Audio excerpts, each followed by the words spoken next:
We all have talents. Whether you are good at listening to someone or reading someone's thoughts, can you spell long words? Or recite all your math facts? How about hit a home run? We all have talents. As friends, we should celebrate the talents of each other.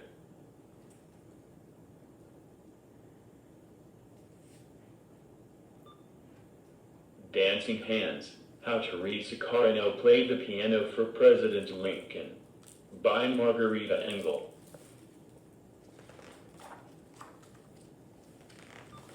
When Teresa was a little girl in Venezuela, Mama sang lullabies while Papa showed Teresita how to let her happy hands dance across all the beautiful dark and light keys of a piano.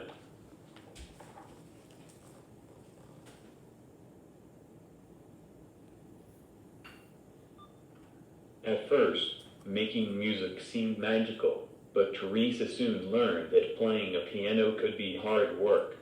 Sometimes she had to struggle to make the stubborn music behave as she practiced gentle songs that sounded like colorful birds singing in the dark and light branches of a shade-dappled mango tree, and powerful songs that roared like prowling jaguars, beside towering waterfalls in a mysterious green jungle.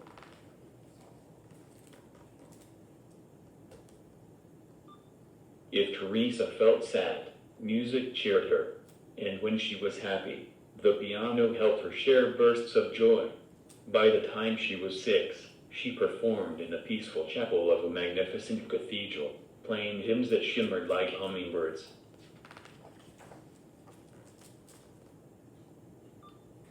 Music was Teresita's delight, but suddenly when she was 8, a war changed everything.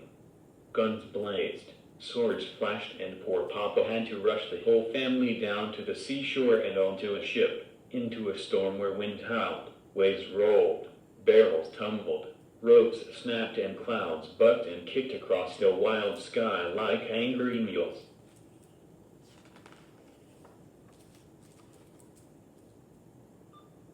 By the time the ship arrived in New York, Teresa felt lost.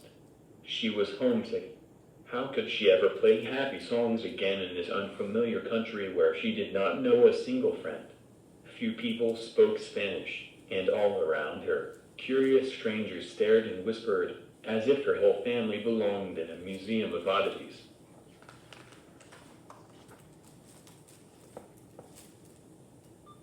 Worst of all, there was fighting here, too. The horrible Civil War, North battling South, as soldiers marched and newspaper boys hollered about victories, defeats, funerals, and fears.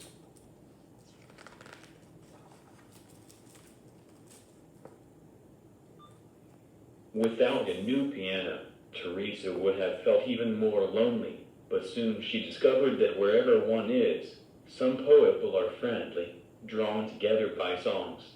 Musicians came to her home, playing along while they listened to the dazzling notes of her dancing hands.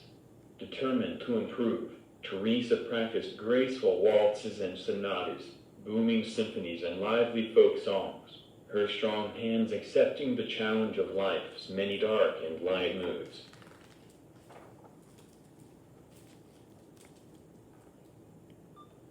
People began to call her the Piano Girl. Her picture was in the newspaper and on posters advertising concerts where she performed with great orchestras that invited her to play solos. Teresa triumphed in enormous theaters where children clapped and cheered while their parents stood up and tossed roses.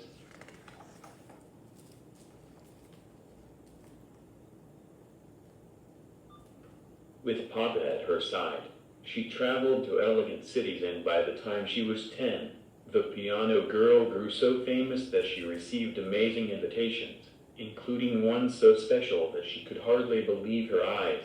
President Abraham Lincoln wanted her to play for his whole family at the White House.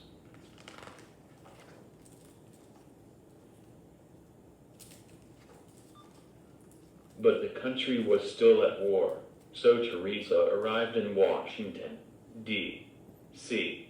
At a time when free slaves were signing up to be soldiers, the injured moaned and the nurses groaned. from the sheer weariness of caring for so many fevers and wounds. Not long ago, the president's young son had fallen sick and had died. Men argued about battles lost, battles won, speeches made, victory delayed. Teresa began to worry. How could music soothe so much trouble?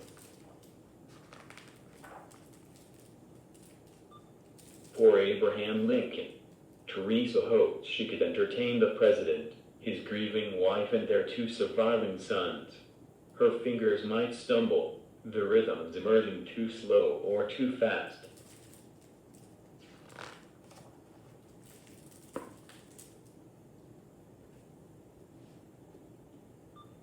But Teresa was brave, and she believed in trying her best. So she entered the White House silently, clutching Papa's hand fiercely as they stepped into a room so red that it looked like a storm or a sunrise.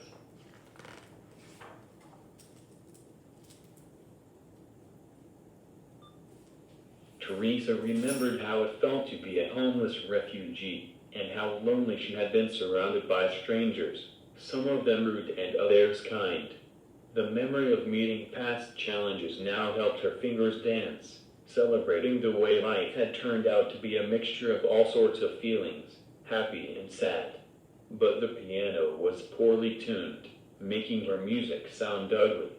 What should she do? Refuse to play? She stopped, feeling discouraged, until Mr. Lincoln smiled kindly and asked for his favorite song. Listen to the Mockingbird.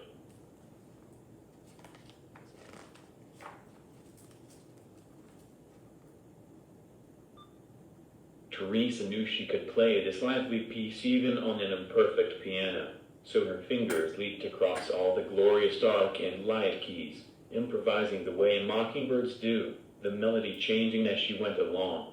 Music swirled, twirled, and soared on wings of sound. The president listened quietly to notes that roused, swayed, rippled, and dipped like a bird in a blue sky above a green forest. He closed his eyes, nodded his head, stretched his long fingers, and tapped the tips of his shiny shoes.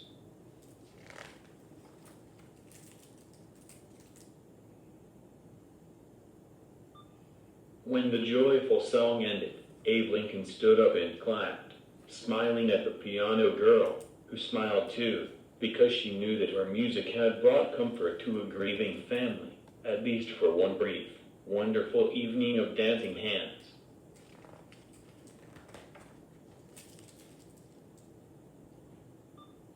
From then on, Teresa felt certain she would always be bold enough to share her musical courage anywhere in the world, simply by letting her fingers travel across all the beautiful dark and light moments of hope.